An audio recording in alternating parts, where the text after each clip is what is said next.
بسم اللہ الرحمن الرحیم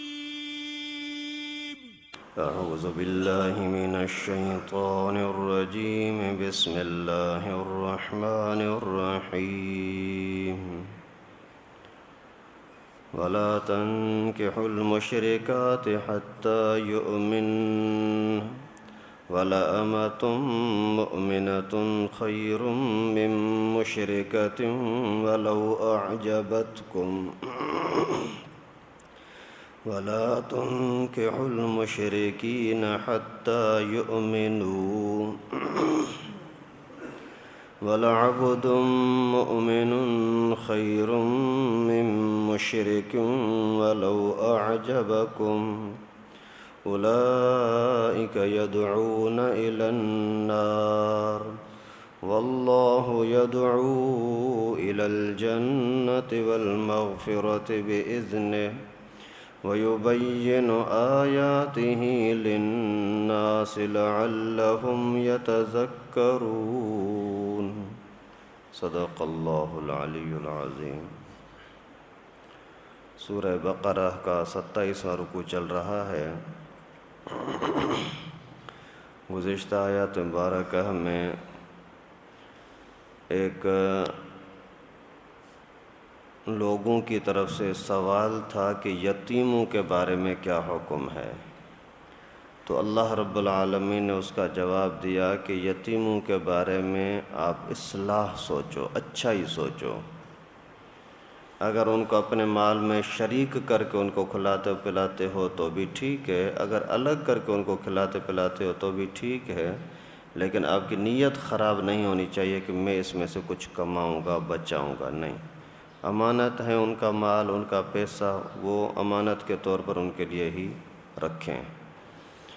یہاں سے آگے پھر اللہ رب العالمین نے نکاح کے بارے میں حکم فرمایا کہ مشرک عورتوں کے ساتھ، مشرک مردوں کے ساتھ نکاح کرنا جائز نہیں ہے، کیونکہ گھر کے اندر اگر عورت مشرک ہوگی تو بچے مشرک ہو جائیں گے، آپ کے اوپر خود اثر ہوگا۔ اور اگر آپ نے اپنی بچی کی مشرک کے گھر کے اندر دے دی تو وہاں بھی یہی خطرہ ہوتا ہے کہ وہ آپ کو مشرک بنا دیں، آپ کی بچی کو مشرک بنا دیں۔ اور ان کا مشرکوں کا کام یہی ہوتا ہے کہ وہ لوگوں کو جہنم کی طرف کھینچتے ہیں۔ اللہ رب العالمین آپ کو جنت کی طرف اور مغفرت کی طرف بلاتے ہیں۔ پیارے انداز سے اللہ تعالیٰ فرماتے ہیں میں آپ کے سامنے احکامات اور باتیں بتلاتا ہوں، شاید کہ تم سدھر جاؤ، نصیحت حاصل کر لو۔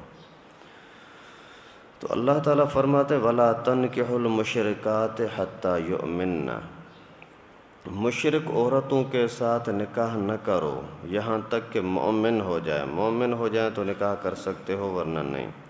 وَلَأَمَةٌ مُؤْمِنَةٌ خَيْرٌ مِّن مُشْرِكَةٍ وَلَوْ أَعْجَبَتْكُمْ، مسلمان عورت بہت ہی بہتر ہے مشرک عورت سے، اگرچہ مشرک آپ کو خوبصورت لگ رہی ہے، اچھی لگ رہی ہے۔ وَلَا تُنْكِحُوا الْمُشْرِكِينَ حَتَّى يُؤْمِنُوا، اور اپنی بچیوں کا نکاح مشرکوں کے ساتھ نہ کریں یہاں تک کہ وہ مومن ہو جائیں۔ وَلَعَبْدٌ مُؤْمِنٌ خَيْرٌ مِّن مُشْرِكٍ وَلَوْ أَعْجَبَكُمْ، اور مسلمان بندہ بہت ہی بہتر ہے مشرک سے، اگرچہ مشرک خوبصورت ہو، آپ کو اچھا لگتا ہو۔ ابھی یہاں اللہ تعالیٰ نے اعلان فرما دیا کہ ابھی مشرکوں کے ساتھ نکاح جائز نہیں ہے، اس امت سے پہلے جائز تھا، اس امت میں بھی پہلے مرحلے میں جائز تھا۔ اللہ کے نبی صلی اللہ علیہ وسلم کو اولاد مکی زندگی میں ہوا تھا، اور اسی دوران بیٹے تو فوت ہوتے جا رہے، تو بیٹا کوئی بالغ ہوا ہی نہیں، پہلے سے ہی فوت ہو گئے۔ باقی بیٹیاں 4 تھیں، چاروں کی چاروں بڑی ہو گئی تھیں، زینب، رقیہ، ام کلثوم اور فاطمہ۔ اور ان کا نکاح زینب، رقیہ، ام کلثوم، ان تینوں کا نکاح مشرکوں کے ساتھ ہوا تھا، مکے کے کافروں کے ساتھ ہوا تھا۔ فاطمہ بالکل چھوٹی تھی، اس وجہ سے اس کا نکاح نہیں ہوا تھا۔ تو پھر جب یہ ہجرت کر کے رسول اللہ صلی اللہ علیہ وسلم مدینہ منورہ تشریف لائے تو زینب وہاں سے ہجرت کر کے یہاں آ گئی تھی مدینہ منورہ، اور پھر بعد میں اس کا شوہر بھی وہ بھی مسلمان ہو گیا تھا۔ باقی وہ جو 2 بچیاں تھیں رقیہ اور ام کلثوم، یہ ابو لہب نبی پاک کا چچا تھا، اس کے بیٹوں کے ساتھ ان کا نکاح ہوا تھا، لیکن اسی ابو لہب نے شیطان نے شرارت کر کے اور اپنے بیٹوں پر دباؤ ڈالا کہ ان کو طلاق دے دو۔ تو خیر یہ نکاح کا مسئلہ پہلے امتوں کے اندر مشرکوں کا مسلمانوں کے ساتھ، مسلمانوں کا مشرکوں کے ساتھ، کافروں کے ساتھ جائز تھا۔ حضرت لوط علیہ السلام کی گھر والی اور حضرت نوح علیہ السلام کی گھر والی یہ دونوں بھی مشرکہ کافر تھیں۔ کانتا تحت عبادین تحت عبدین، اللہ تعالیٰ فرماتے ہیں کہ وہ دونوں عورتیں یعنی نوح اور لوط کی بیویاں میرے پیارے بندوں کے گھر میں رہتی تھیں، لیکن تھی مشرکہ، کافر تھیں۔ ابھی اس امت کے اندر یہ اعلان آ گیا کہ جائز نہیں ہے۔ اور شرک کیا ہے، کفر کیا ہے، جو کھلم کھلا کہتے ہیں کہ ہم ہندو ہیں، ان کے ساتھ نکاح جائز نہیں ہے۔ جو واضح طور پر کہتے ہیں کہ ہم اسلام کو نہیں مانتے، ان کے ساتھ نکاح جائز ہے ہی نہیں، بس ختم۔ لیکن جو دوغلاپن کرتے ہیں مثلاً شیعہ ہیں، کہتے ہیں کہ ہم مسلمان ہیں لیکن ان کا سارے کام کافروں والے ہیں، تو ان کے ساتھ بھی نکاح جائز نہیں ہے۔ یا پھر بریلوی ہیں، تو بریلوی مسلمان اپنے آپ کو کہتے ہیں اور نمازیں وغیرہ سارا کچھ ہماری طرح، فقہ حنفی پر بھی ہماری طرح چلتے ہیں، اہل سنت بھی کہلاتے ہیں۔ تو ان کے ساتھ اگر کٹر قسم کے بدعتی نہیں ہیں، قبروں کو سجدہ کرنے والے نہیں ہیں بریلوی، لیکن قبروں کو سجدہ نہیں کرتے، کھلا شرک نہیں کرتے، تو ان کے ساتھ نکاح جائز ہے۔ بچنا بہتر ہے، کیونکہ نکاح کے معاملے میں جتنا آپ دینداری کو دیکھو گے اتنی برکتیں آئیں گی۔ جیسے ایک کٹر قسم کا آپ کا موحد بھی ہے، دیوبندی بھی ہے، لیکن بے نمازی ہے، کام کاج نہیں کرتا، تو آپ اس کو نہیں دیتے ہو، حالانکہ جائز ہے لیکن پھر بھی نہیں دیتے۔ کیوں کہ خطرہ ہے یہ نکمہ ظالم آج کل کچھ کام کرتا ہی نہیں ہے، کل میری بچی وہاں چلے جائے گی، پھر پتہ نہیں وہاں کیا ہوگا۔ جیسے دنیاوی لحاظ سے نکمے لڑکے کو آپ اپنا رشتہ نہیں دیتے، تو پھر اسی طرح سے دینی لحاظ سے بے دین لڑکے کے ساتھ بھلے جائز ہو تو بھی نہیں دینا چاہیے، ورنہ وہ بگاڑ دیں گے۔ کئی سارے اس طرح کے واقعات آتے ہیں، اس نے مالداری کو دیکھ کر کے اور رشتہ کر دیا، پھر پتہ لگا لڑکا تو شرابی ہے، پورا دن نشے میں پڑا ہوا ہے، پھر روتے ہیں کہ ہائے کاش کہ ہم نہ دیتے، یہ ہوتا۔ پھر مولویوں کے پاس جاتے ہیں اور محلے کے اندر پنچایتیں، پورے گھر کی اندرونی باتیں محلے کے اندر پھیل رہی ہوتی ہیں کہ یہ لڑکی لڑکے کے ساتھ صحیح نہیں چل رہی۔ تو یہ پہلے سے ہی دیکھنا چاہیے نا۔ اس وجہ سے اللہ کے نبی کا فرمان بھی ہے کہ تزوج الودود الولود فانی مکاثر بکم الامام، شادی جب کرو تو اس کے اندر اس چیز کو دیکھو کہ وہ گھرانہ ودود بھی ہو ولود بھی ہو۔ ودود معنی محبت کرنے والے، اور ولود معنی زیادہ بچے جننے والے۔ ابھی بچی کی شادی ہو ہی نہیں ہے تو کیسے پتہ لگے گا؟ اس کی ماں کو دیکھو، اس کی ماں، جس لڑکی کو آپ لینا چاہ رہے اس کی ماں کو دیکھو کہ وہ اپنے شوہر کے ساتھ سیدھی چل رہی ہے یا نہیں چل رہی۔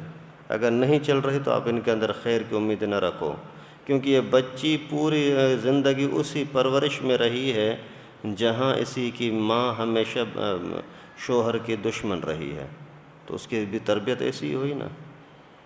اسی طریقے سے کچھ خاندان ایسے ہوتے ہیں جن کے اندر بچے الحمدللہ زیادہ ہوتے ہیں، تو اس وجہ سے اللہ کے نبی نے فرمایا پہلے ان کے خاندان کو دیکھو، ماں کو دیکھو، بہنوں کو دیکھو، خالاؤں کو دیکھو لڑکی کے، وہ اپنے شوہر کے ساتھ، اپنے گھر کے ماحول کے ساتھ کیسے چل رہی ہیں، پھر وہاں نکاح کرو تو اسی میں برکت آئے گی۔ یعنی مسلمان ہونے کے باوجود جتنا دینداری کو دیکھو گے اتنا فائدہ ہوگا۔ تنکح المرأة لأربع لمالها ولحسبها ولجمالها ولدینها فاظفر بذات الدین۔ اللہ کے نبی نے فرمایا لوگ جو شادیاں کرتے ہیں نا اس کے اندر 4 چیزوں کو دیکھتے ہیں، مال کو دیکھتے ہیں اور اسی کے خاندان کو دیکھتے ہیں، اس کے دین کو دیکھتے ہیں، اس کے حسن و اخلاق کو دیکھتے ہیں۔ آپ کو دیکھنا چاہیے اس کے اخلاق کو، دینداری کو۔ اگر حسین تو بہت ہے، مال بھی بہت ہے، خاندان بھی بڑے خاندان کی لڑکی ہے لیکن بد اخلاق ہے، بات کرو تو ایسے سانپ کی طرح تمہیں ڈستی ہے، کس کام کی بھائی؟ اس کا حسن تمہارے کس کام کا ہے؟ مال تمہارے کس کام کا ہے؟ اور اسی کا خاندان تمہارے کس کام کا ہے؟ تمہارے تو پورے گھر کے ماحول کو خراب کر دیا نا۔ اور اگر بالکل سیدھی سادی عورت ہے، غریب ترین عورت، شکل شباہت کے اندر بھی بیچاری ڈھیلی ڈھالی، خاندان بھی کمزور ہے، وہ آئے گی تو وفاداری کے ساتھ آپ کے پاس رہے گی کہ میں اگر یہاں سے گئی تو آخر کہاں جاؤں گی۔ کئی عورتیں ہوتی ہیں محلے کے اندر ہی دیکھو، ہر گھر کے اندر ایک کوئی سیدھی سادی لڑکی ہوتی ہے، اس بیچاری کے اوپر کچھ سختی بھی ہو گئی تو برداشت کر لیتی ہے، اور کچھ اس طرح کی مست لڑکیاں ہوتی ہیں، شوہر نے ذرا سی کوئی سختی کی جا کر کے ماں کے پاس پہنچے گی، مجھے اس نے یہ کہا ہے، میں تو آج کے بعد گھر نہیں جاؤں گا۔ پھر باپ اگر تھوڑا سا سدھارنا بھی اس کو سمجھانا چاہے گا تو پھر اس کی ماں پھر مستیاں کرے گی، نہیں میں تو اس کو نہیں چھوڑوں گی۔ پھر جب پہلے بڑی شرارت ہوگی، ضد ہٹ دھرمی، پھر جب طلاق کا لفظ آ گیا نا پھر سارے روتے ہیں، نہیں یہ کیوں ہو گیا، ابھی یہ تو اس نے غصے میں کہا تھا، غصے میں تھوڑی طلاق ہوتی ہے۔ تو پہلے سے یہ آدمی جب نکاح کرنے سے پہلے آدمی ان چیزوں کو سوچے نا تو پھر آدمی شرارتوں سے بچ جائے گا، نقصان سے، پریشانی سے بچ جائے گا۔ ایک بندے کی کوئی شکایت ہو گئی کہ ابو میرا خیال نہیں کرتا، حالانکہ یہ شکایت ہی غلط ہے۔ جب بچہ بالغ ہو گیا بھی جا کر خود مزدوری کرے، کیا بھی کرے، باپ کے اوپر اس کا بھی کوئی حق نہیں ہے سوائے شادی کے، شادی کرا دے گا بس۔ بالغ ہونے کے بعد باپ کسی بچے کو خرچہ دے یہ لازم نہیں ہے۔ تو خیر شکایت کی تو پھر اسی بندے نے جا کر کے وہاں جب اپنی صفائی دی تو اس نے بولا کہ بات یہ ہے کہ یہ ابھی نافرمان بھی ہو جائے، بھلے نافرمان نہیں ہے، ابھی اس کے دماغ کے اوپر یہ بات آ گئی ہے، لیکن اگر نافرمان بھی ہو جائے تو میں آپ کو بتاؤں اس کے پیدا ہونے سے پہلے سے میرے اس کے اوپر احسان ہے۔ لوگ حیران ہو گئے، پیدا ہونے کے بعد تو چلو ٹھیک ہے، کھلایا پلایا، کچھ اسی کا کپڑے شپڑے پہنا، دھویا نہلایا، پیدا ہونے سے پہلے کون سا اس کے اوپر احسان کیا؟ تو اس نے بولا کہ بات یہ ہے کہ میں جب جوان تھا تو بہت ساری لڑکیاں میرے پیچھے تھیں، بہت سارے رشتے آ رہے تھے، لیکن میں نے یہ نہیں سوچا کہ مجھے کوئی رات گزارنے کے لیے بیوی چاہیے، مجھے خواہشات پوری کرنے کے لیے کوئی عورت چاہیے، میں نے اس چیز کو نہیں دیکھا، میں نے اس چیز کو چاہیے کہ میرے مقدر میں جو بچے ہیں نا ان بچوں کے لیے ماں چاہیے۔ میں نے ماں کی حیثیت سے لڑکی لی ہے اور بیوی کی حیثیت سے اور اپنی عیاشی کی حیثیت سے نہیں لی۔ اس وجہ سے جیسے ہی وہ میرے گھر کے اندر وہ لڑکی آئی، اس کے بعد کبھی بھی میں نے اسی کے ساتھ یا اسی نے میرے ساتھ کوئی جھگڑا نہیں کیا، اور جیسے پیدا ہوا تو اسی کا نام یہ رکھا، گھر کا ماحول یہ رکھا، کبھی میں نے حرام کا کوئی نوالا گھر میں نہیں لایا۔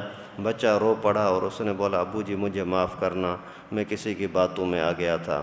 تو خیر بات یہ ہے کہ اگر آپ رشتہ کرنے کے ٹائم پر گندے لوگوں سے بچو گے تو پوری زندگی سکون، اور اگر آپ عاشقی میں آ گئے، اپنی خواہش پرستی میں آ گئے، ماں باپ کو بیوقوف سمجھ کر کے نہیں، امی نے جو میرے لیے رشتہ دیکھا ہے وہ اچھا نہیں ہے، ابو جہاں رشتہ کرانا چاہ رہا ہے وہ اچھا نہیں ہے، میں اپنی مرضی سے وہ جو لڑکی ہے نا مجھے فون پر مس کالیں کرتی ہے اور فیس بک پر واٹس ایپ پر میرے ساتھ دوستی ہے، یہ بڑی اچھی ہے، میں اس کے ساتھ شادی کروں گا۔ اگر اس طرح کا کوئی ذہن بنایا نا تو تم سے بڑا بے وقوف اور بے عقل کوئی بندہ ہے ہی نہیں۔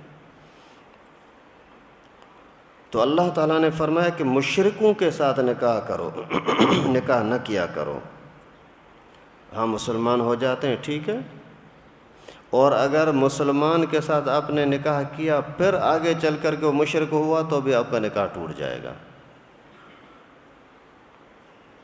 بھلے آپ کو کتنے بھی خوبصورت لگتے ہوں، بھلے مال نظر آتا ہو، بھلے چمک نظر آتی ہو، کسی کام کی نہیں ہے۔ دور سے چمک آسانی سے نظر آتی ہے۔ وہ حیدرآباد ڈویژن کا ایک ڈی او تھا، ڈسٹرکٹ ایجوکیشن آفیسر، میرے والد صاحب کا دوست تھا، پر ہمارا بھی اچھے تعلقات تھے۔ تو ایک مرتبہ ان کے آفس میں بیٹھے ہوئے تھے تو کسی نے اس سے پوچھا، میرے دوست نے بولا کہ آپ دیندار آدمی، داڑھی والے بزرگ آدمی، کالجوں میں جاتے ہیں، یونیورسٹی میں جاتے ہیں، اور وہاں ظاہر گرلز کالج بھی ہوتے ہیں اور بوائز بھی ہوتے ہیں، تو پھر لڑکیوں کے کالج میں جانے کے ٹائم پر آپ کی نیت کے اوپر، آپ کے ایمان کے اوپر اور آپ کے اسی دینداری کے اندر کچھ جھٹکا نہیں لگتا؟ تو اس نے بولا کہ پہلے جب مجھے یہ آرڈر ملا تھا ڈی او کا تو اس وقت مجھے یہ خطرہ تھا، لیکن اللہ کے فضل سے ابھی ایسا ماحول ہو گیا ہے کہ میں سمجھتا ہوں جس طرح سے دور سے کوئی سفید واری یہ ریت ہوتی ہے، اسی ریت کو دور سے آدمی دیکھتا ہے تو اس کو چمکتے ہوئے محسوس کرتا ہے کہ یہ شاید کوئی چاندی ہے، یا روڈ کو دور سے دیکھتا ہے، اس کی چمک کو دیکھتا ہے یہ کوئی پانی ہے، لیکن جب قریب آتا ہے تو پتہ لگتا ہے کہ یہ چاندی نہیں، یہ تو ریت ہے۔ قریب آتا ہے پھر پتہ لگتا ہے یہ چمک پانی نہیں بلکہ روڈ کی اسی سورج کا شعاع ہے۔ اسی طریقے سے یہ جتنی بھی بے پردہ لڑکیاں کہیں ادھر ادھر گھومتی ہیں نا، دور سے آپ کو ایسے چمک لگے گی، سونا لگے گا، چاندی لگے گی، لیکن جتنا قریب جاؤ نا تو اتنی عجیب قسم کی نفرت لگتی ہے۔ تو اللہ تعالیٰ پھر اپنے لوگوں کو بچانے کے لیے اس طرح سے یعنی ان کے دل کے اندر ایک نفرت ڈال دیتے ہیں۔ اگر دل خراب ہو نا، دل پلیت ہو نا، تو قریب کے عام محلے کی لڑکیاں بڑی چمکدار لگیں گی، یار دیکھ تو لوں، اور اگر ایمان صاف ہیں تو بڑا کتنا بھی بڑے حسین سے حسین اس کی طرف توجہ نہیں جاتی۔ تو اس کا تعلق اصل ایمان کے ساتھ اور اپنے طبعی یعنی دین کے ساتھ ہے۔ اللہ تعالیٰ نے فرمایا کیوں نکاح نہ کرو، اولئک یدعون الی النار، یہ آپ کو جہنم کی طرف بلاتے ہیں، گھر میں بیٹھ بیٹھ کر کے آپ کو جہنمی بنا دیں گے، شرک کرا دیں گے۔ اور واللہ یدعو الی الجنت والمغفرت باذنہ، اللہ تعالیٰ اپنے فضل و کرم سے آپ کو جنت دینا چاہ رہے ہیں، مغفرت دینا، بخشش کرنا چاہتے ہیں اپنے فضل و کرم سے۔ ابھی آپ کی مرضی ہے جہنم کی طرف جاؤ یا پھر جنت کی طرف جاؤ۔ اللہ تعالیٰ جنت کی طرف بلاتے ہیں، گندی عورتوں کے ساتھ نکاح نہ کرو۔ وہ گندی عورتیں آپ کو جہنم کی طرف بلاتی ہیں، ابھی آپ کی مرضی ہے۔ یبین آیاتہ للناس، اللہ تعالیٰ بڑے پیارے انداز کے ساتھ لوگوں کے سامنے اپنی باتیں بتلاتے ہیں، آیتیں بتلاتے ہیں، لعلہم یتذکرون، شاید کہ یہ لوگ نصیحت حاصل کر لیں اور قرآن پاک کو، اللہ کو اپنا خیر خواہ سمجھ کر کے اس پر عمل کرنے لگیں۔ اللہ تعالیٰ سے دعا ہے کہ ہم سب کو ہر معاملے میں، معاشرتی ہو، عبادت کا معاملہ ہو، ہر چیز میں دین کے مطابق زندگی گزارنے کی توفیق نصیب فرمائے۔ وآخر دعوانا ان الحمد للہ۔